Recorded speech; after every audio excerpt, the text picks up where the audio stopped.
All right, I think it's working. Are we recording? Okay.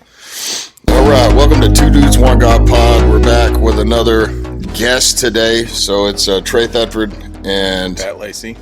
And Colby Kneipp. Can you spell that? Kneipp.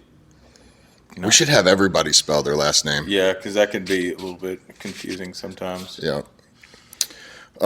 Especially in East Texas circles. Yeah, especially that being like German or something like that. Ain't no telling.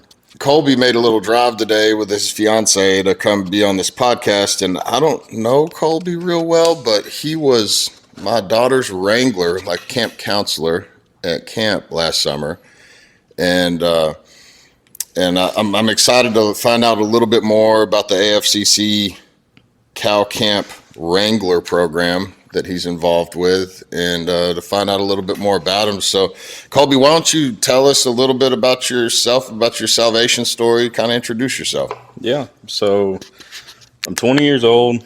I've been in Texas my whole life, and I guess my salvation story really starts. I was 8 years old when I got baptized, and when I was saved in a Baptist church, I wasn't really mature or old enough to really understand the root meaning of what it meant to be saved and what it meant to give your life to Christ and all that. And that really came a few years later when I first went to Cal Camp, and I really was truly able to get poured into an aspect to figure out, what it means. Like, you are dying to yourself and you're living like Christ. You're trying to, portray yourself as much as you can like Christ every day to try to lead more people to Him, and to be able to share the salvation gift that you've been given with everybody else. And so that was the point that I was truly saved was that camp. And how old were you then? I was 13, Okay. 14. It was the summer between, so yeah, 14. And that was the first time that I went to the AFCC. First time I went to Stillwaters, and literally the first time that I went to youth, they told me, hey, sign up for camp. You ought to go. Cool. I didn't know anybody there at all whatsoever. But it was cool. It was a great experience. Probably my favorite by far of the camps, just because of the story that came with it. Which camp was it? It was the Oklahoma camp. And from then it was pretty consistent. I was always in the church. I never really strayed very far until it came to high school. I got into high school my freshman year, kind of cruised through. There was a little bit of kind of jumping in, seeing a few things that I had never seen before, like drinking and running. Well, I had seen drinking before, but not in the aspect of going out and partying, and seeing weed, seeing fights, seeing stuff like that. And So you just saw the weed, you didn't smoke it? I did not my freshman year. So you didn't inhale? I did not. No, I did not. And then sophomore year was when I started being able to drive, and it kind of went down a rabbit hole of drinking was fun, going around. Sexual immorality was awesome. I was like, wow, this is great. Yeah. I didn't know that thing worked like that. Sex, drugs, and rock and roll. Yeah, it was great. I just thought it was awesome. But I feel like it's a little shocking to me that so many people we've talked to have at least men have had a similar high school story. Yeah. The sex, drugs, and rock and roll are pretty popular amongst us. Yep. But it got really, really intense towards my junior year.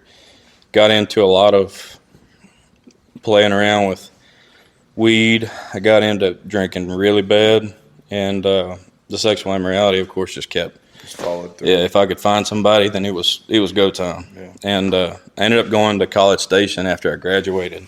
Oh, Lord. Yeah, of all places. I went up there to go to school, and I never went to school. So What was the school? School, I went up there for engineering.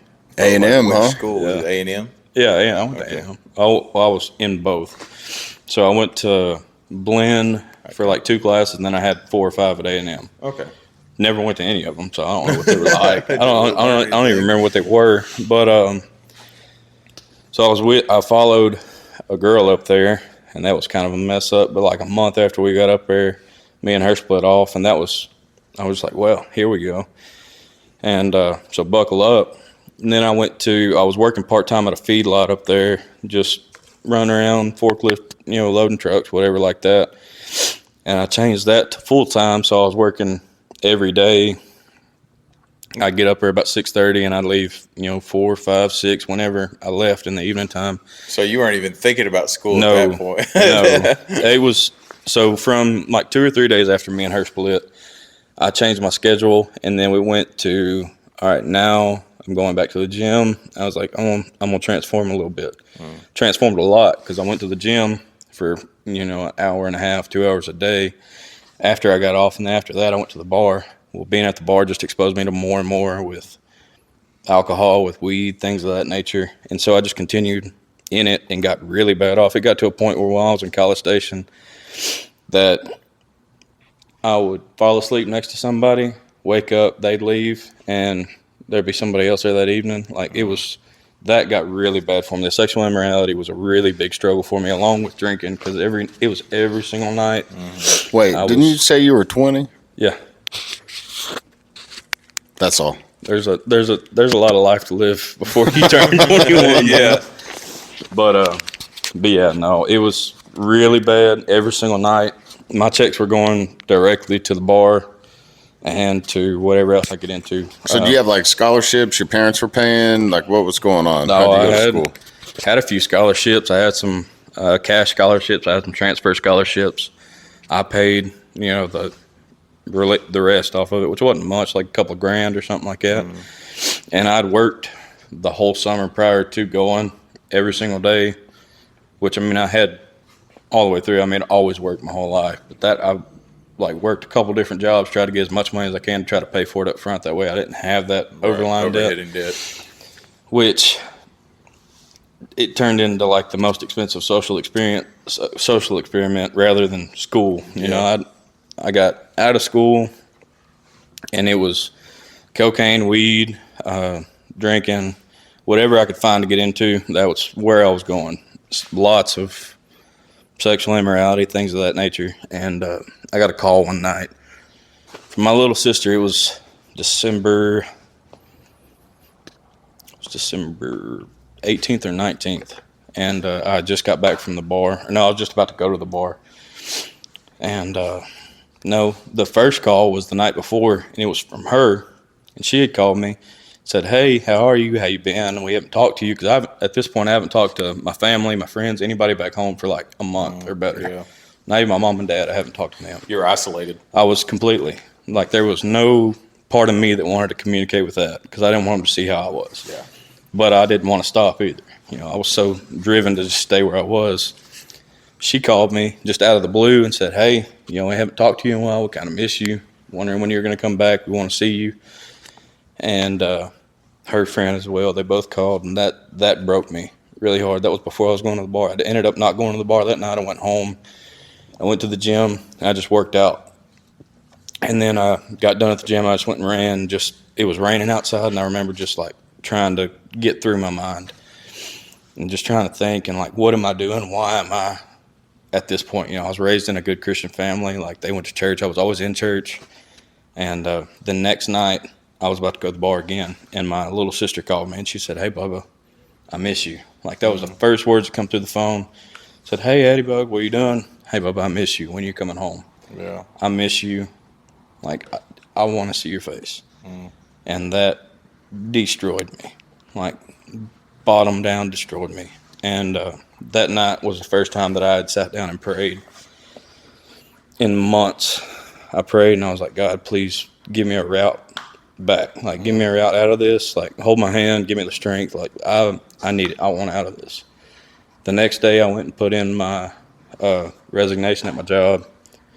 I told all my friends, "Hey, I'm leaving. I don't know exactly when, but I'm getting out of here pretty quick." I went home that weekend and saw all them, "Hey, how y'all been?" Give them hugs, see each other.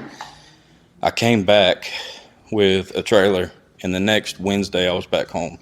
It was Thursday, one of the two. It was Christmas Eve. It was 3 days before Christmas when I went back up there. I packed all my stuff up, got all my affairs in order, and I was out. I had somebody coming to take over my lease on my apartment, and I was out of there. Christmas Eve, I came back home, and then Christmas Day, I was able to spend with the family.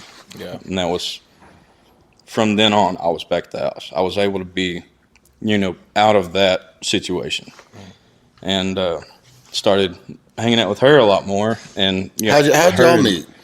We met when I first came to Stillwater's. How I was talking about Where's Stillwater's? Stillwater's in Carthage. Carthage. So you're from Carthage. Yeah. So how I didn't know anybody coming into this church. Well, her brother and his best friend were the two people that kind of took me under their wing. Now I'm Whistle britches. I'm going into 6th grade. Like, I'm a year under where I'm supposed to be in youth. But they just said, go ahead and bring him in. Well, her brother and his best friend took me under their wing. We did some ranch rodeos. We were just hanging out together, all kinds of stuff. And just very blessed to be able to have that kind of impact on my life at that point. Because some of it was great. Some of it, like, there was a lot of stuff that I did, talking about the drinking, the drugs, and stuff like that, that kind of fed off of some of the people that I met there that had just kind of fallen out. But as far as her brother, her family, and stuff like that, they were always, if I called, they were going to answer. If I needed anything, they were going to be there. Like, it was phenomenal to be able to have that type of relationship with somebody. Now, her particularly, me and her actually dated for like 2 months. How long was it? 1 month, whatever. Not very long. Whenever I first went over there, and me and her brother started becoming friends, and I went and asked her mom and everything. Like, at the church, I went and asked her mom. I was like, "Hey, can I ask your daughter on a date?" Took her on a date, and then she just like avoided me the whole time that we were supposedly together. And then it was brutal. It broke me. That's why I tell her all the time now. I was like, if you'd just stuck it out then, we wouldn't have had to go through all this junk. Good point. Could have skipped it all. Valid point. But no, it was great to be able, because like the impact that she's had, even after that, we were still friends, accountability. Like, it was always there between us, between me and her brother, between me and her friends. Yeah. So y'all circles really. Yes, very tight, very tight in knit circle. So, like, when you came back from College Station, you were like, "So, Darlene, I'm back." No, I was not. I will say this though, there was always the way that she likes to describe it, and the way I've been describing it is like an emotional affair. Like, I've always kind of had a thing for her, I guess you'd say, but I never really saw it as a possibility. So I didn't take it as like, I want to go be with Darlene. I thought I just want to spend time with her. I want to be around her, things like that. Okay. So when I came back, I went with her to church on Wednesdays, and we hung out a lot more together. I go see her at work. She was working at a drink shop. I go see her at work every single day while I was going back and forth to EMT school. And so if I wasn't at school, I was with her, or I was, working, whatever I could do extra. And I got out of EMT school and got hired on at the fire department in Marshall. Well, they paid my fire school, and that after I started fire school, I took a turn right back to where I was in College Station. Me and my buddy got real bad off we were at the bar Friday, Saturday, Sunday. If we could be there, if they were open, if they had drinks, we were there. It was, right back where it was. I was drinking at the house every day, or we were going partying, or whatever the case was. That was a consistent, like, from the time that I got out of fire academy to the time, like, while I was at the fire department, every single night that I was not working, we were drunk. We were doing something that we shouldn't have been getting into. Yeah. And that was consistent. And me and her kind of didn't talk near as much in that little gap of time. But it was November 11th or 13th of last year. I was drunk. It was like 2 o'clock in the morning. I was headed to go duck hunting I was headed to a buddy's house so we'd go duck hunting in the morning. And I rolled my truck a few times down an old county road. A situation that I should have, like anybody else, I feel like in that situation would have just, something would have took the head off. It would have not been good. Should have killed me. And I literally was able to bust my door open, push it over, because the truck's on its side, push my door over and hop out, jump on the road, and go up down the road to find somebody. Say, hey, I got in a wreck. And the only marks I had on me was I had some burns on my arm. I bruised some ribs, and then I had burns on my leg, and I had a bust. My chin was busted. And that was a real big turning point for me, because that was a immediate realization, like, this should have killed me in an instant, and I'm still here to live and tell about it. And so I went and saw her the next day, and we talked about it, and she was just like, wow, you didn't, like, you got in a wreck last night? Like, you rode your truck and you just fine? I was like, yeah. And so that was the turning point that kind of turned me like, all right, I need to get back into God and back into the church. And so me and her talked a whole lot more. And I started going back into the church. I started being more adamant about, I want to serve in some aspect, and like, I want to be able to share what I've done in the Reformation, but I want to mature to a point where I can do that. And so I did, all the way through to the end of December, last day of December, New Year's Eve, or we were at our lake house, and she had come over there with me, and we had been, joking back and forth about getting together. And I asked her out, and she said yes. So it's stupid on her part.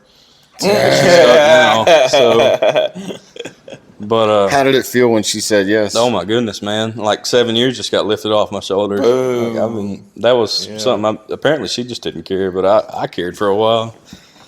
Oh. But no, the for the record, Darlene is in the building. Like, right, I can see her face right now. It's pretty funny.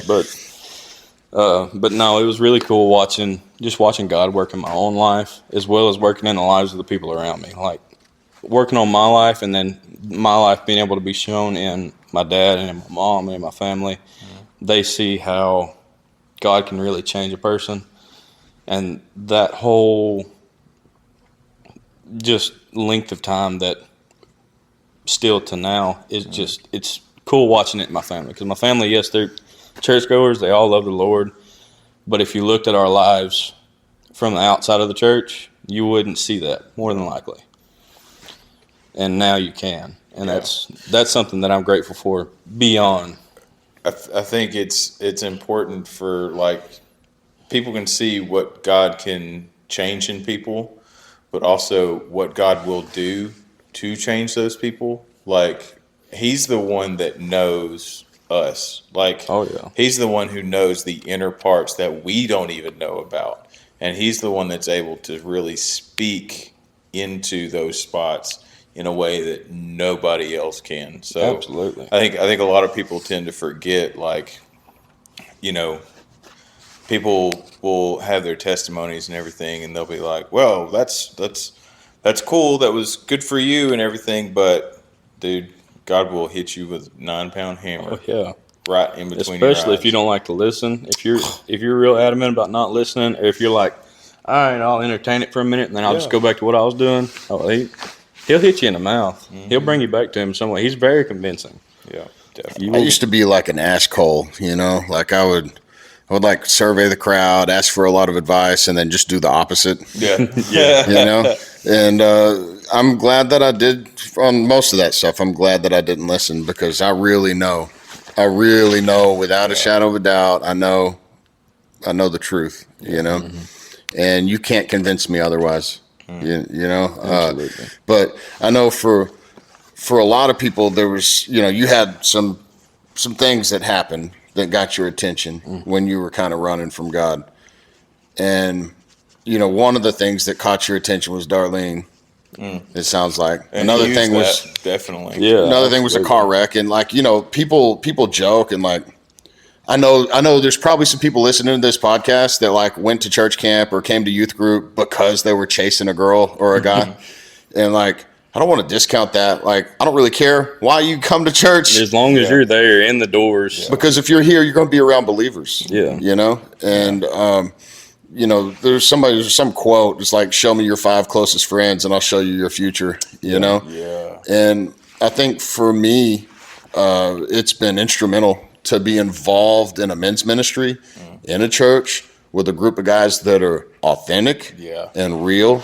And with I have opportunities to be discipled and to disciple. Yeah, exactly. And I'm kind of curious about that, because, we heard kind of what was going on, and then, like, you came back to church and then you met Darlene, but like, mechanically? Like, was there like an event or a group, or, you know, you said you were going to get involved in serving. Like, what, how did that, was that how you ended up in the Wrangler program? Well, so I'd been in the Wrangler program prior. In 2020, I was in the Wrangler program. 2022, I was in the Wrangler program. And that was not a year I should have been in the Wrangler program. I will go out and flat say it. I was not. I do believe that God used me. Jerry Hill, are you listening? Yeah, I do believe that God used me in some pretty cool ways. But I also don't believe that if I was in that situation that I would do it again. Because as far as a maturity level and like a age in your faith level, I was not anywhere to the point where I was trying to serve the Lord in any aspect that I should have been. Like, I was still drinking heavily, underage, you know, honor the law of the land because they're appointed by God. That was, you know, if I could trespass, go shoot a deer, and it didn't hurt me at all. I go drink, go get drunk, come home, you know, drunk as I'll get at 1 o'clock in the morning. Me and the girl I was with at the time, you know, sex was not a uncommon thing. Nothing was looked at as sacred. Did you ever pray right before you had sex with her? I did not. Okay, I guess I'm the only one. You're the only. I'm the only one. I will say that when I heard that was the only. I was like, no, because I feel like at that point, then I would just have if I had the discipline to pray before I had sex with her, yeah, then I feel like I'd have the discipline to not have sex with her. Oh, the problem is, like, she was like, let's pray first, and got down and prayed. She's the one that prayed. And I was like, I guess we're doing this. Got roped to doped. Whatever you say, man. Let's just get this. Yeah. Yeah, I think it's interesting because our concept of things, you know, like God exists outside of space and time and matter. He created all of it. And so us dumb humans, you know, we're like, well, I'm going to sin, so I'm going to like preclude myself from this God thing. Right. This idea that we can like run away from him is just so stupid because he's everywhere. You know, it's stupid, but it runs rampant. It's like it hurt me, but like when I look back, I'm like, that's really wild. You know, I feel like he was trying to get my attention. You know, he was like, here's a sign that maybe what you're doing is not smart. But the other side of it is like, dude, everybody's a little bit different. We're all God's kids directly. Like, he doesn't have grandkids. Mm-hmm. Yeah. And so, you know, like you said, you think God used you even during that time. And I think that's true. God always uses what you have. And it's never what you don't have. God will sometimes use the atmosphere that you're in to improve you in a position you're not supposed to be in. Absolutely. And like, I know, like you were talking about how stupid it is to be running from God. I heard something about the book of Jonah the other day. You know, the book of Jonah was actually considered a comedy in a lot of areas because of how stupid, like the Jews reading this book and we're hearing Jonah trying to run from God, and they're like, that is the dumbest stuff I've ever heard, trying to run from God. So that's what made it all more funny to the Jews of the time of reading the book. Like, they knew, like, you can't run from God. You can't get away from him. So, like, why even try? But, you know, the story. I mean, in that sense, it's almost hypocritical to think that a comedy, just because, for all have sinned and fall short of the glory of God. In whatever aspect that you've sinned or whatever aspect that you've fallen short, that's still running from God. That's still turning away and like, I want to do my own thing and see if it works. Yeah. So here's a question. I think it's fair. So during the time where you were drinking and dealing with sexual sin and all these things, do you think if you died, you would go to heaven? I do. Because it's not that it's not that I didn't know God. I knew who God was, and I had given my life, like I had surrendered. I'd had the point in my life where I'd asked Jesus, "Hey, would you come into my life, and will you please, like, I want to devote myself to you." Now I ran and I turned away and I did things that I was not at all proud of, but there was that turning point that I had given my life to Christ, that I had said, God, you are my Father. I believe in you wholeheartedly. Like, I know you're here. I know you're with us always. And that kind of goes with that verse in Ezekiel. Bring it out. Ezekiel 26:36, I believe it is. Ezekiel 36:26 says, I will give you a new heart, put a new spirit within you. I'll remove your old heart of stone and give you a heart of flesh. I will place my spirit within you and cause you to follow my statutes and carefully observe my ordinances. And that's one of the biggest verses I like to use when somebody's talking about, like, you can lose your salvation, because you can't. Like, once you're given that new heart, once you're transformed, then all it is once you entertain that you have a new heart, the more effort and stuff that you give to it, it's going to spread. Yep. It's like a disease that's going to run rampant through you. Like, that's something brand new, and it's like if you put ice in water.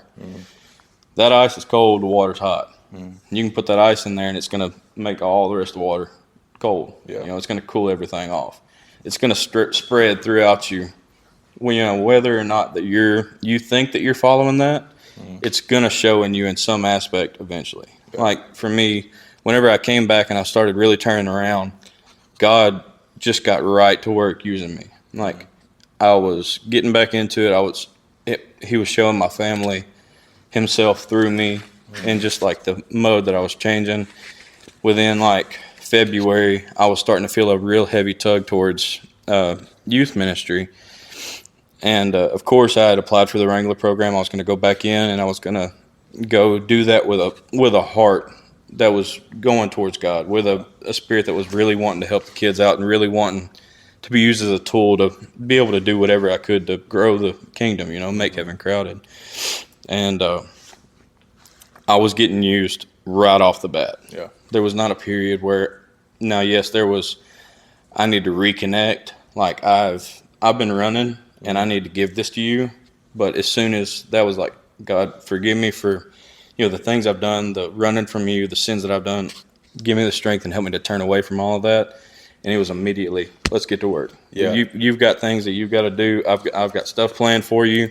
Let's go. Let's get on it. And I think that's really a testimony of God's goodness. Absolutely. Because I can't tell you how many times, like, God has just shown up in my life after, like, earlier that day where I messed up on something, or I'm not maintaining a standard for myself, even like for my job or whatever, like whatever disappointments that I have, and God's goodness just shows up, and I'm like, God, I didn't even ask for forgiveness yet. You know what I mean? And we're just kind of like, I think that's an interesting concept, because like, I understand repenting, but like, there's a difference between salvation and sanctification. Yeah. Okay. So like, I think we get real confused about that. Like, I asked the Holy Spirit to come in my heart. I believe that Jesus died for my sins.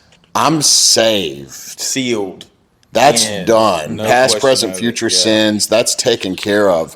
And so I don't know, like, look, I'm not the most religious, like, scholar, Bible understander in the room. But like, I think I understand this pretty good. I'm saved. That doesn't mean that I'm perfect and that I'm going to do good. And dude, I might be wrong on this, but like, I don't think that means that I have to ask for forgiveness every time I say fuck. Like, I don't think that's the way that works, because like, Jesus died once and resurrected once, and that was good for everything, So, And I think that's a part of again, seeing the goodness of God and everything, but also understanding the heart posture. Jesus is the one who knows your heart. And that's something that I've heard, like I heard all in church growing up and everything, but even more so, he knows whenever your traumas are affecting you and you don't even realize that they're affecting you. Jesus knows the hearts of man, and he knows the things. And men can't know. Exactly. And only God can know. And whenever we have a situation where we've just messed up, and we know that we're wrong, that we know that we're not in the position that we want to be in, and we've fallen short, that's where God is the one who shows up. And that's where we're in a covenant with him. That's why it's important for people to realize that whenever you receive Christ, you are no longer just a creation, but you are a son. Yeah, you've been God. adopted. You have been grafted in and adopted into a family of the God of generations. Absolutely. The God of all ages, of everything. And it's pretty cool whenever I think of how whenever we get to heaven, we're going to get to be around people from like the 1600s. We're going to get to be around people from like who saw Jesus walking in Jerusalem. You know what I mean? Just imagine getting to meet the guy that was hanging on the cross beside him. Yeah, exactly. And people tend to forget that it's not just like us. Like there's not just like little sections in heaven for us. We're going to be grafted into a whole family. My dad said something years ago. We were in New Mexico. We had just left the job site. We were headed back to the hotel.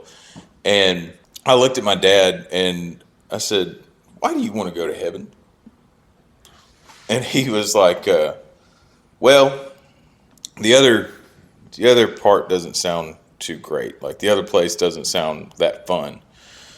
But first and foremost, I look forward to seeing the awesome collective worship of the Almighty God. Absolutely. And that blew my mind because my dad was a welder. Like he drank for like 40 years, and like towards the end of his life, like he really, I know that God really got in touch with him because of the statements that he made with that. And it blew my mind. And I asked him, I was like, how do we get to where we get to see that awesome collective worship? I was just like asking questions type thing.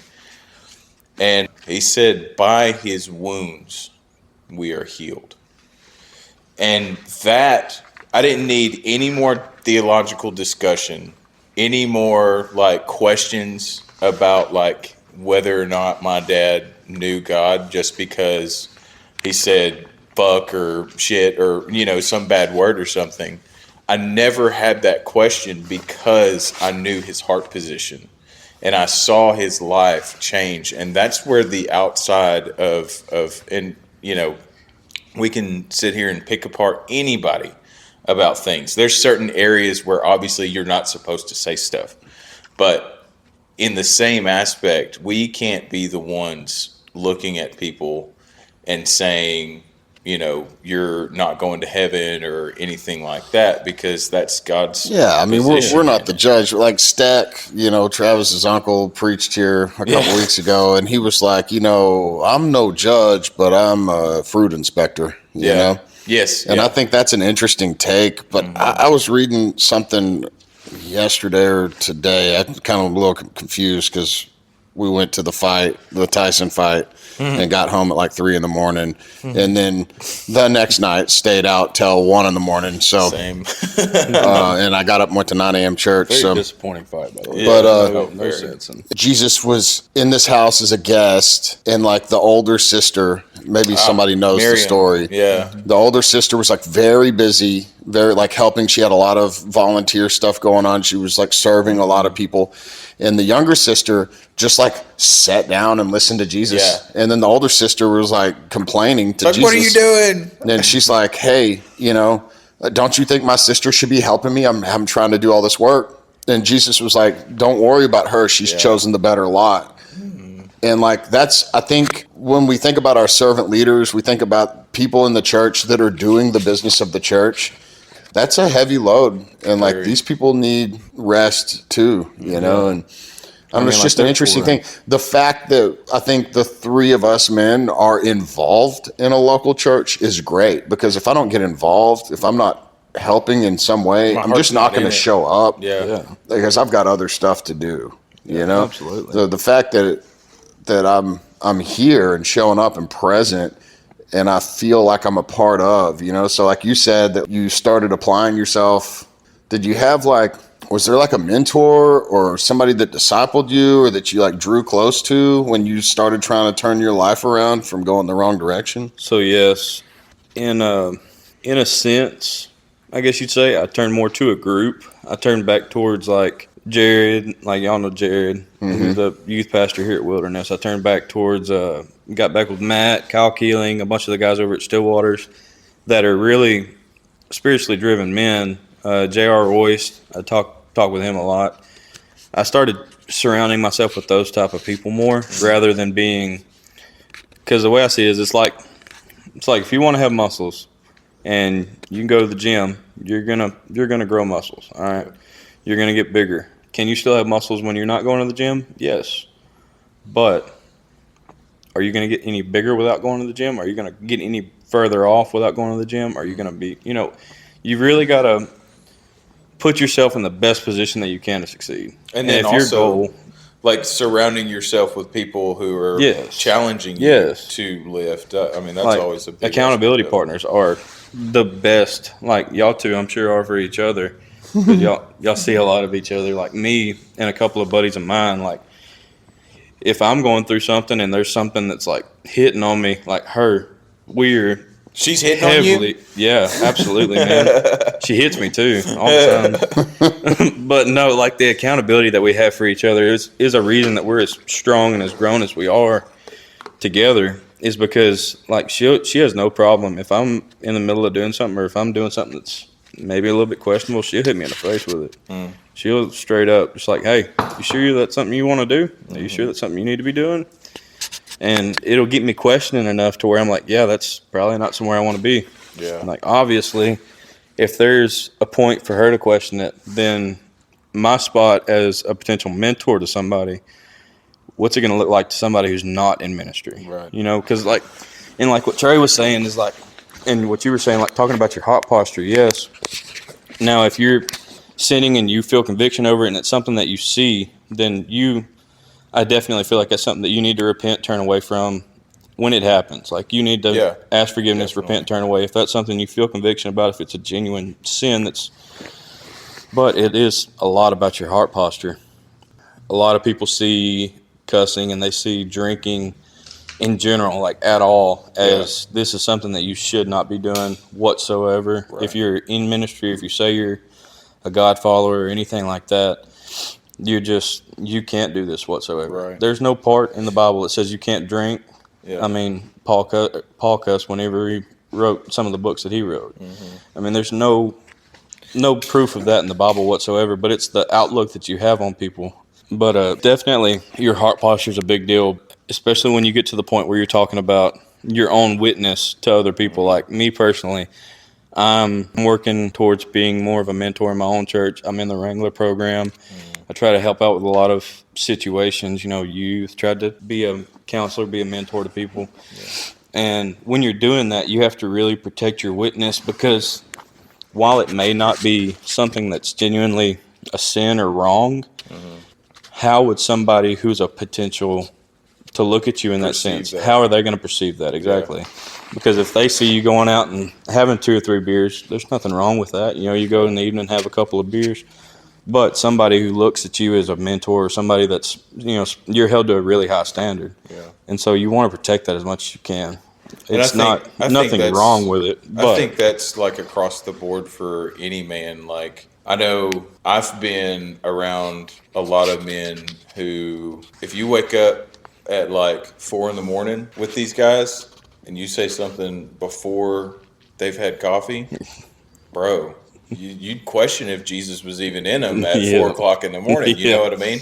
So like it goes for everything. And that's where I think that the position of humility is something that's very important to pursue, and also not like puffing yourself up, which is easy to do in any circle. Absolutely. And whenever you realize that it's really about what Jesus is doing in me, and he starts to just clean things up in your life, and you don't even realize it sometimes. No, and you start to see it to where, yes, I feel conviction about the things that are sins, and I feel conviction about things that are going to bring me back, but I also, the things that are not going to progress me, at that point, he starts cleaning those things out. Like, hey, you don't need this, you don't need that, you don't need this couple beers in the evening, you don't need this habit that's not necessarily bad, but it's not going to put you anywhere forward. Right. It's taking up time.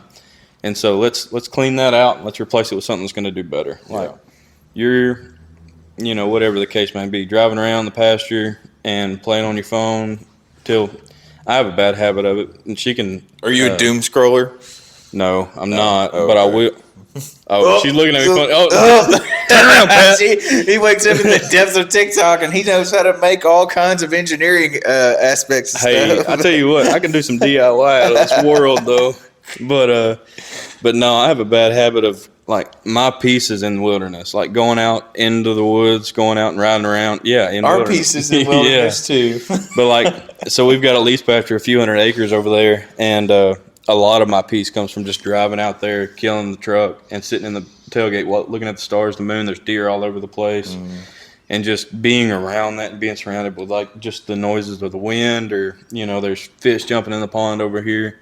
Oh. There's deer running around, chasing through the the little shallow parts of the pond, like stuff like that's just brings me so much inner peace. And then I'll get to the point where I'll sit over there and I'll play on my phone. Yeah, and I'll spend 2 or 3 hours doing that rather than sleeping. Right. Which is not necessarily a bad thing, but what's it doing progressing you? Right. Like, What's really the time out in nature, not a big deal. But then I turn to my phone. I'll sit there for an hour playing on my phone while I'm sitting in the middle of the pasture. Yeah. Whereas I could replace that with 15 minutes of reading my Bible, go to bed at a decent hour, and then how much better can that make your your day and your life, and how much can you grow off of? Let's say I do that 20 times in a month. Well, 20 times just reading your Bible, that's how many hours have you now got in reading your Bible that you wouldn't have had otherwise. Yeah, Travis had a sermon like, if you don't do what you know you should, it won't do you any good. It was like the title of it. Yeah.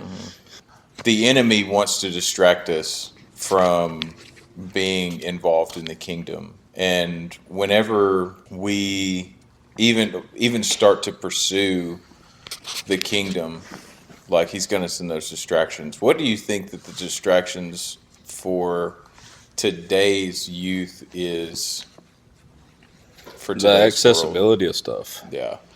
That's probably the biggest one, because yes, you're going to deal with stuff when you're not a believer, but at that point you're not really dealing with it because you don't know, like you don't have something that's telling you, hey, you don't need to be doing this. You don't know there's a fight. Yeah, you don't know there's a fight. There's a fight going on for you. Like God's fighting for you before you even know it. Don't get me wrong on that whatsoever. But once you realize that fight's going on, you decide to go ahead and hand it. Like the fight was won. The fight is just you. Like it's all your own mental aspect. Once you give that to God and you're like, hey, I want to follow you, at that point you're a threat to the devil, because the people that he has that haven't given their lives to Christ, that haven't just acknowledged that the fight is already won and that all they have to do is just turn that way, he doesn't have to bug them. Like he has them. Like he wants them, they're there. But the second that you turn your life over, then you're a threat, because now you can go grab somebody that's not saved and you can start converting, and you can start, God can start running through you and just using you. Then you're going to get hit real hard. And you'll see that a lot with, I feel like the biggest thing probably in today's youth is the accessibility. Like this phone right here, I can go into my Safari and look up anything I want to. Yep. Whether it's porn, whether it's, violence, gun shoot, whatever the case may be, I can go, doesn't matter. It's right there. Yeah. And it takes literally nothing but a few taps of my thumb and I'm right there. And that's immediately, lustful. That's something that hits you. Drugs, alcohol, stuff like that is so and watered down these days. They even like target Yes. youth these days. That's something that's so crazy to me, is that you'll have these apps and then all of a sudden you'll see like some advertisement and you're like, what the crap? You know, Facebook Marketplace has been showing like absolute nudity. Yeah. Like I'm just scrolling through And looking at TikTok like and stuff shitbox like that. cars. TikTok's gotten, I've heard TikTok's gotten bad about it too. And mine's just full of fishing and DIY. So I don't really see It breaks my heart to know that, there's kids out there that have access to this stuff and they have no idea that they've been targeted. Yeah. Because like that's the reality, is that Satan wants you to be distracted. He wants you to Lie, steal, and destroy. Yeah. And the more that we are just ignorant, or maybe not ignorant, but not in the fight, not intentional about pursuing intentional is that a good fight, word. then I think that's whenever a lot more issues come up than what we seem to realize, because there's so many, like, we're living in a culture now that has targeted certain demographics of people, and by conquering those demographics of people, those people have then been able to help the enemy that conquered them. Yeah. And people don't realize that it's just like a whole flow of warfare that has been going on for thousands of years. Yeah. Well, I mean, look at it in the aspect of, in the past, I don't know, several years, let's just say, what are some things that have changed that as a country, like, have changed to make it more accessible and so watered down to the point that they don't think it's really an issue anymore? Like, weeds become something that's, which I'm not going to say weed's a bad thing or wrong or anything like that, but when used to the point where it comes a reliance and an idol, then it is, because then it's becoming more a part of your life than just recreation. It's becoming an idol. It becomes an identity. Yes, exactly. Yeah. I mean, it's the same thing with this phone. This phone will become an idol just as quick. Yeah. You know, there's so many different things that we don't think about that could be something that's harmless in and of itself. But when you apply it so much, or when you apply it to your life in such a way that it becomes who you are, it becomes something that you consistently are relying on, then it becomes an idol. I mean, every bad like character flaw that I have has a positive opposite, you know? And like we've talked about the fruits of the Spirit before, but like we were talking about salvation being different than sanctification. And I just had this thought. Step 3 in Alcoholics Anonymous is made a decision to turn our will and our lives over to the care of God as we understood him. And your will is your thoughts and your life is your action. And so I think that's much more in line with sanctification. It's less trying to save you from going to hell, but it's more about making a daily decision to just try to do the next right thing, to try to be there when somebody needs help, to try to help, put good into the world instead of propagating evil. And like instant gratification is just rampant. And the lie is way more enticing than the truth, because the truth starts with we're all sinners. Yeah. So like when you walk up to somebody, it's like the most loving thing to do to tell them the truth. But if they're not a believer, they're going to be resistant to that. They're going to be like, I'm not wrong. I'm not evil. I mean, you said God made me. So like, I'm not a sinner, but like we are. Yeah. He didn't make us sinners. Right. We chose that with our own free will. And that's the other thing, is the culture of the world is something that is always trying to perpetuate more ungodliness. And they've started to like really intertwine them and like have all these different identities flowing around, and money is at the core of a lot of them. Because the love of money. The love of money. Money itself is right. art, It's a tool, and it can be used neutrally any which way. I think there's a lot of examples in the church where money is really used well. You know, but certainly there's in this also one. and there's examples everywhere of money being terribly used. I mean, you look at all these bets that just took place against what I'm willing to bet 90% of the people who were watching that Jake Paul Mike Tyson fight had a suspicion that it was rigged somehow. And yet you had all these people that still were betting on it, were betting against it, and I get it. Like it's the unknown factor into it, but could you imagine like if some of that money had went to go into doing something good? Yeah. And not even just like a tithe aspect. Like, what if you went to the store and you went grocery shopping regular and you like, here's some bread, some beans, and a little bit of rice. Let me take this up to the shelter up here. Let me take it to Mission, whatever the city is. We have a Mission Carthage in Carthage. So, I mean, like, there's so many aspects or so many different things that could be used for good that we just take fully for granted. Yeah. Like, we want to have our own instant gratification off of it rather than using it for somebody's potential eternal gratification, because those small things we think of as so small and so insignificant can be the change to somebody else. Yeah. And all it takes is one question, like, why would you do this? Right. And then all of a sudden, here you go sharing the gospel with them, possibly for the first time. And that was their chance to hear Christ, all because you gave them $3 on the side of the road, or because you took a little bit of rice to the homeless shelter. You know, there's some really cool ways that God uses us and uses our generosity whenever we give it.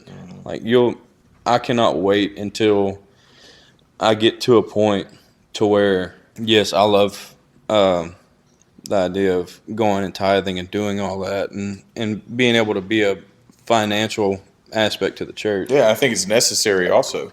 I do feel like But it's not a something requirement. not a requirement. Yeah. It is something that once you grow closer, and it's something that you feel led to do. You know, it's all about how, if you feel led to do it, then do it. It says, do not give out of The intent to receive. Yeah. Don't give out of the intent to receive, and also don't give out of feeling like you need to. Yeah.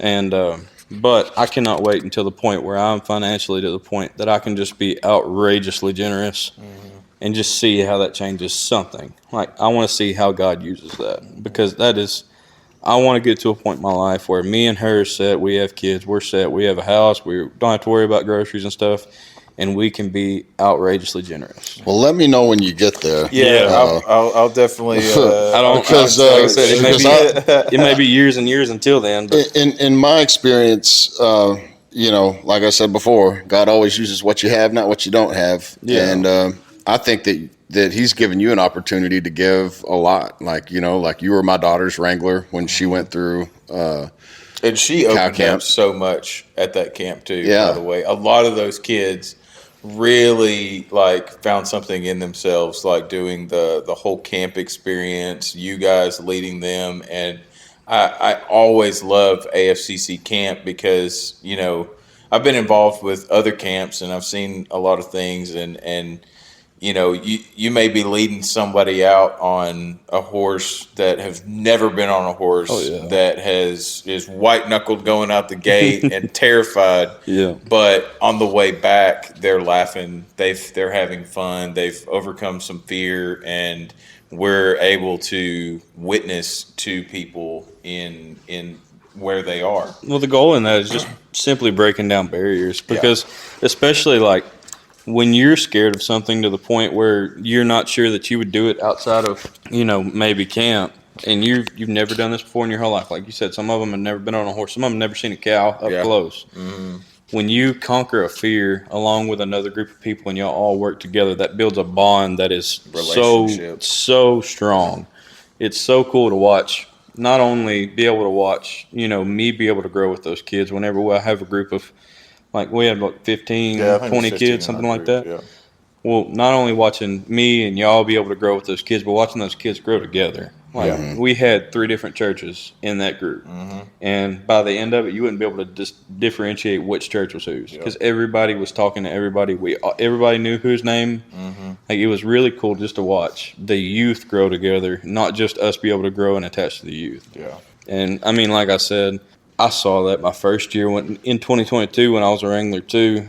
Going back, I don't think it was a year that I should have been, but I was definitely used in a mighty way. It's God doesn't always call the equipped; He equips the called. That's it. So if you're called to go do something, then you're going to be given everything you need to do it.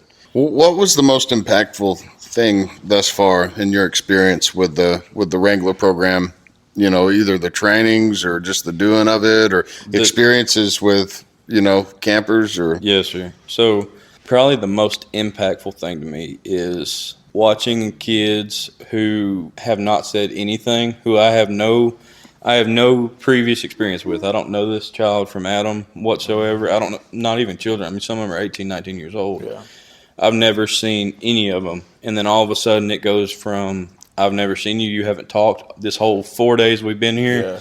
The last night in the war room, you come to me and you're like, hey, man, you just said these few words, or somebody said these few words, and it stuck out to me, and I want to know more about it. And the first question that you almost always got to ask is, are you saved? Yeah. Do you know Christ? And when that look of curiosity, you see a look of curiosity in their eyes. There's a difference between that sparkle, like, yes, that immediate yes.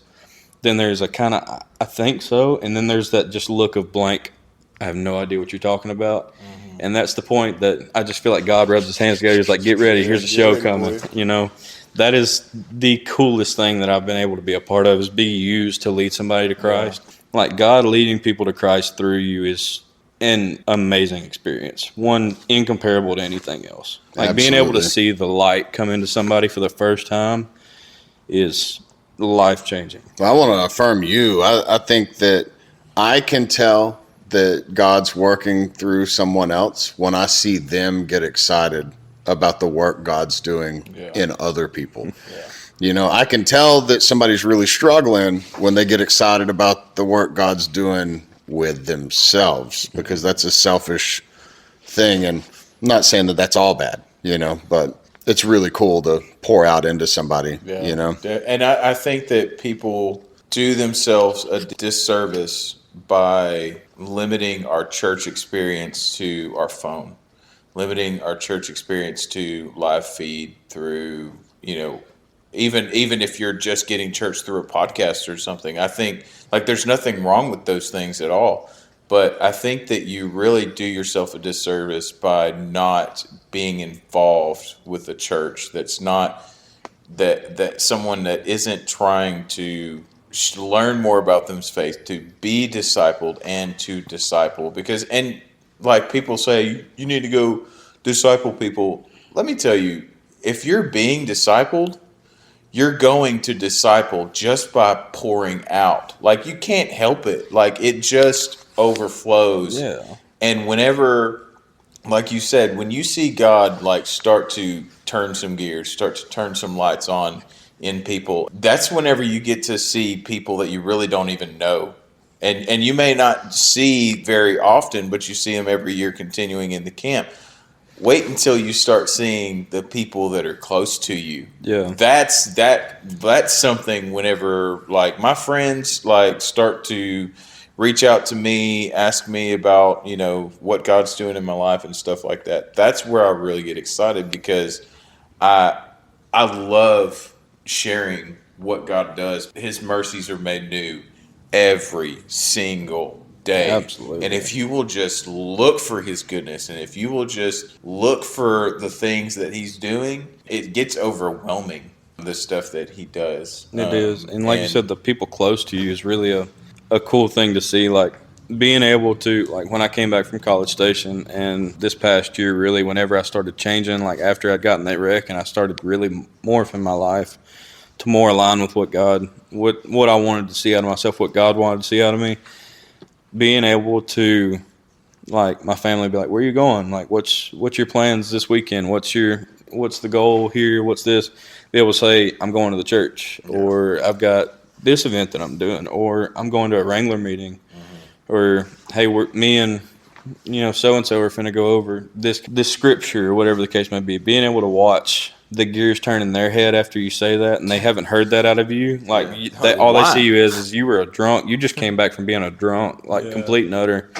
Like, I'm 20 years old. I'm not old enough to drink right now. And for 3 years of my life, or 2 years very strongly of my life, I spent just wasting away. Yeah. Being able to come back and just the rebound that I had. I mean, the whole point is, I mean, you can take 1,000 steps that direction, and thank God, just going to leave you in the dust. He's not going to come towards you. But you take 1,000 steps that way, and all you got to do is turn around. He's right behind you. Yeah, exactly. There's no point where he's not going to be with you. No matter where you try to run to or where you try to turn, he's going to be right there. Yeah. Like, it's right there with you. And like you were saying, you feel like they do a disservice to themselves of not being able to be in a church and being right there in person. Yes, I believe that too, just because I've seen and I've been a part of worship services that make you fall to your knees. Like, physically, you cannot help but to put your hands up and fall to your knees. Like, the power that comes in just absolute worship. Like, I'm getting chills about it right now. When you are just in a room full of people that are devoted to, this is me singing praises to the one who deserves everything that I can give him, it's just a breathtaking view. And it's something that it's hard to get from a phone outlet or, you know, a television screen or something like that. But when you're engulfed in the presence of God, it's such a different feeling.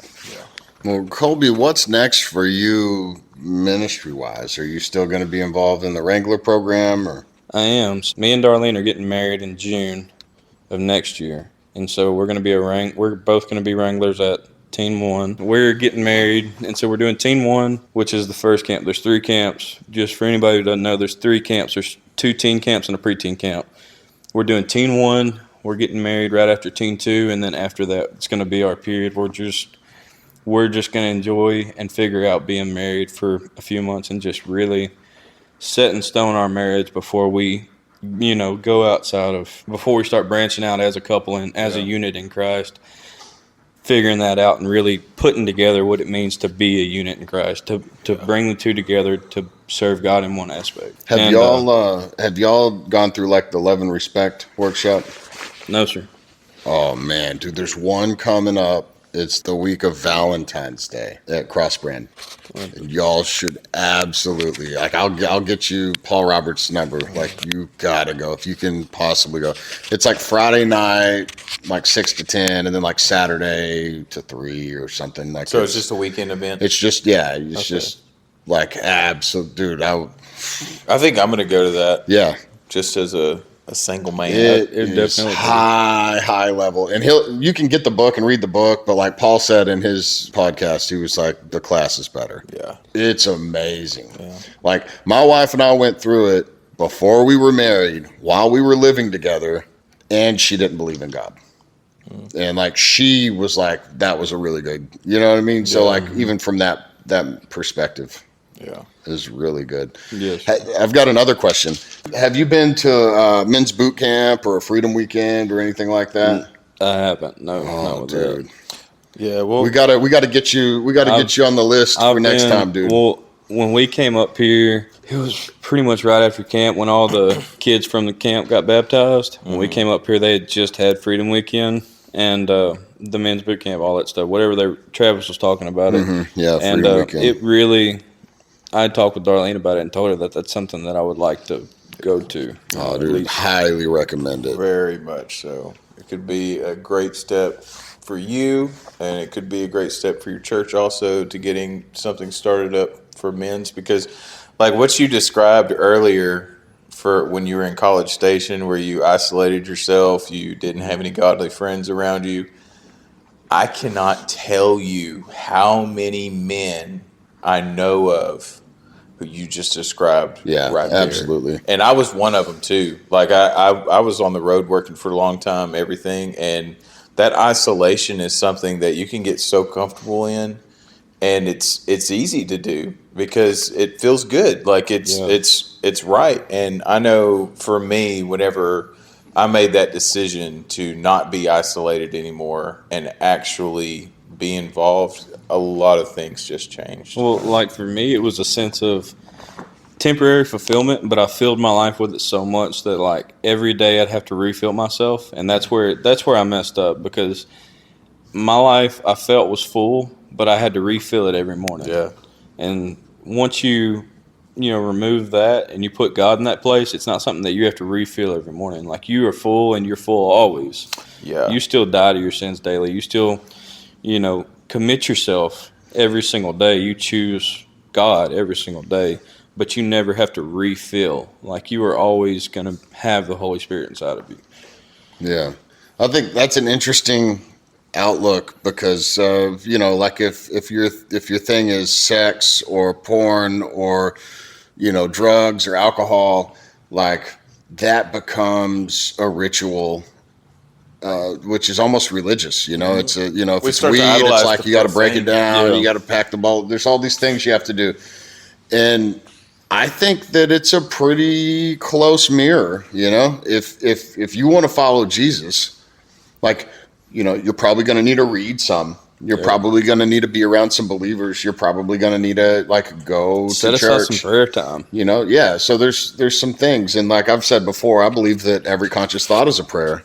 So we got to talk. We have this man time thing that's happening tonight, and one of our groups, we got to talking about one of the commandments or something, and they were like, well, if you think it, then it's a sin. So we got to shed some light on that. And Paul Roberts and I have talked about this at length. Paul's like, God made some beautiful women, you know? And he's like, I appreciate the beauty that God created. Yeah. Yeah, absolutely. You know, and then it's like, where do you cross the line? When you dwell on it, Yeah. you know, when you desire it, when you lust after it, you know, there's Absolutely. a difference Take between. action. And I mean, like, there's an aspect, like me and her, we're engaged, we're going to get married. That's set in stone. That's not something that's hidden from anybody, but it's also when you dwell on lustful things, you're the bride of Jesus. Yeah. And at that point, you're the way I've heard it described, and I mean, you can take this however you want, but it's like you're cheating on Jesus because that's your bride until you are married, and y'all have that biblical matrimony marriage Foundation. Yeah. Y'all, that is sinning just out of the fact that How's that going for you? That was not. How's that going for you? Because I imagine it's like really tough. It is. It's Like a me real and her, problem for guys and girls, not just the dudes. Yes. We're not Like the only me and ones that her, struggle me with and that. her have not had sex, but it's been very hard. Like in a lustful sense. Like No pun obviously, intended. obviously. Shut up, dude. Darlene's laughing too, for the record. Yeah, Pete. There's also a female in the room. But no, like obviously that's something hard because I wouldn't have chose her if I wasn't attracted to her. And like you said, God made some beautiful women. That is one of the most beautiful. That is the most beautiful woman that I've seen in the entire world. Go. Obviously, that's something that I want outrageously. That's something that I've caught myself dwelling on multiple times. But you have to have that relationship where you know that that's something that you struggle with. You know that that's something that you both struggle with, and that's something that you pray together on. Like it's something that y'all have to commit together to. Hey, we've got to make sure that we keep ourselves strong because it just takes one, to. It's a put that slippery little slope. It is very much so. It doesn't take much to just tip the wagon. It's a slippery slope, but also Jesus is really a firm foundation. Yes, That's absolutely. something that like I thought about. Man, this that's a good right. line. Yeah. It's a slippery slope, but Jesus is a firm foundation. and He is something that you. That can might be the really title of this stand on. podcast. Yeah, I think we need to. We need to put that in quotes. Put that on the wall somewhere. Get some bumper stickers made, maybe a hat. We need to write it on that wall over there. Well, I'll just grab some chalk before we leave. Well, yeah, man, I definitely want to commend you. I want to commend y'all.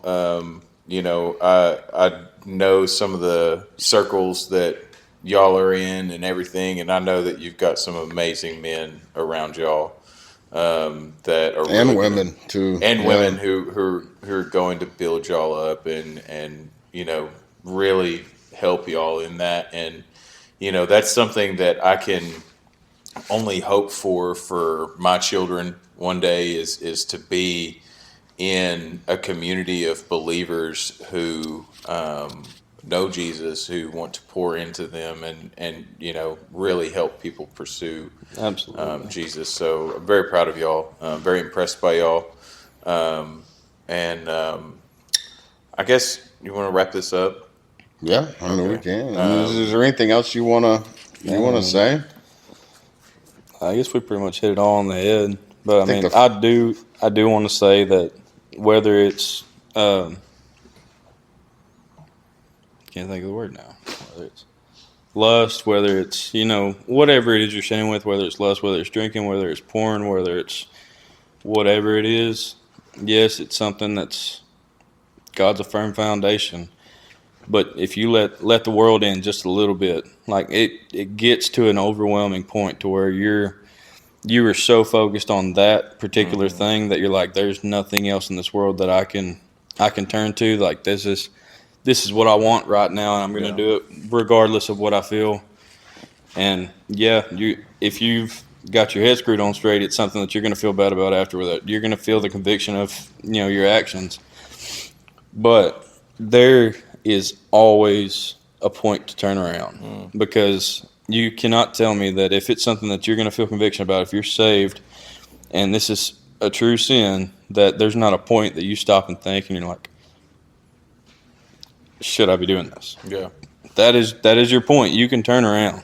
Like there's that conscious thought in your mind. There's not a point that you can't say no.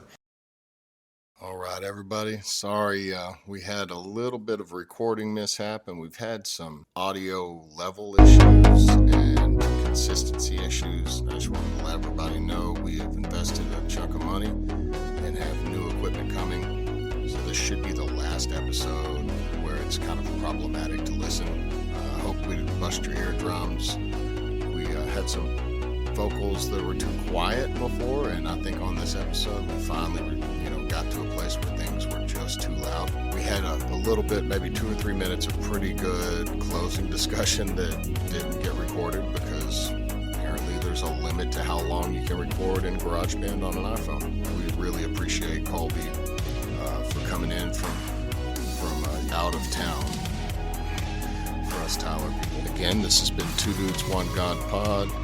Looking forward to seeing y'all next Friday.